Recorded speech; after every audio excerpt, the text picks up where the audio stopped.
Hello everyone, we are ZeroCarbon Dispatchers. My name is Fanqi Xu, and our project is making carbon actionable. Day-ahead nodal carbon intelligence for spatial-temporal demand response. Our message is simple. If carbon information arrives only after electricity is consumed, it can explain emissions, but it cannot prevent them. We want to act before emissions happen, by forecasting where and when electricity will be cleaner tomorrow. The challenge begins with a renewable rich grid. Operational emissions no longer depend only on an annual average grid factor. They change with time, location, congestion, curtailment, and local demand. A low carbon hour at one bus may be a high carbon hour somewhere else.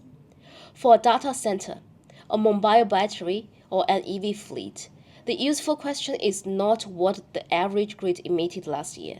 It is where and when tomorrow's electricity will be cleaner.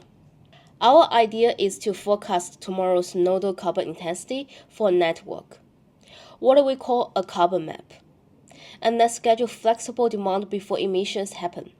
First, we forecast the nodal carbon intensity for every important location and hour.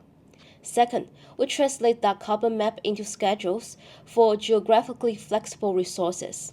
Third, we act, energy, charging, and computing workloads are moved towards cleaner nodes and cleaner hours, while still respecting operational constraints. Behind the signal is a hierarchical forecasting engine called ACGD. Instead of directly guessing tomorrow's carbon intensity, the first tier uses an artificial neural network to forecast renewable generation, such as wind and solar. The second tier uses a CNNGRU model enhanced by a dual self-attention mechanism, so it can learn both feature level and temporal correlations. Finally, intelligent agents help clean data, evaluate errors, and refine the model. This structure makes renewable uncertainty visible before it becomes carbon uncertainty. A forecast only matters if it changes decisions. Here, NCI becomes a dispatch signal for flexible electricity demand. Mobile energy storage can move first, charge during low carbon windows, and discharge at high carbon nodes. Distributed data centers can shift workloads across time and locations while preserving service quality. In both cases, carbon is no longer a label added afterward. It becomes part of the operating plan. This slide compares three operating behaviors. In case 1, assets response after carbon intensity is observed, so action is delayed. In case 2, the system uses ex-ante carbon forecasting, but location and schedules stay fixed. In case 3, the forecast is used proactively.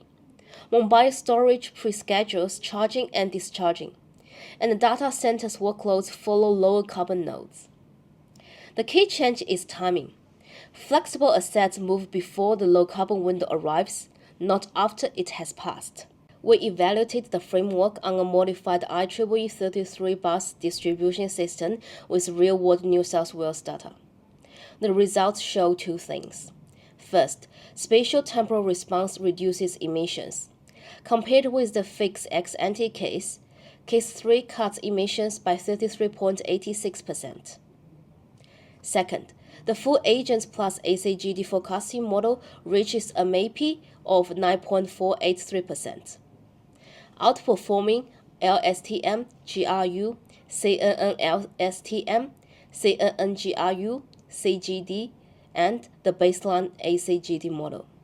The model also completes day-ahead inference in under 1 minute, which makes it practical for operational scheduling. The broader contribution is not a forecasting model. It is a portable coordination layer for the next wave of flexible electricity demand: EV fleets, storage, data centers, and industrial loads. As power systems become cleaner but more variable, we need demand to become carbon aware as well as price aware. Our youth voice is this: forecast earlier, dispatch smarter, and decarbonize faster. Thank you from ZeroCarbon Dispatchers.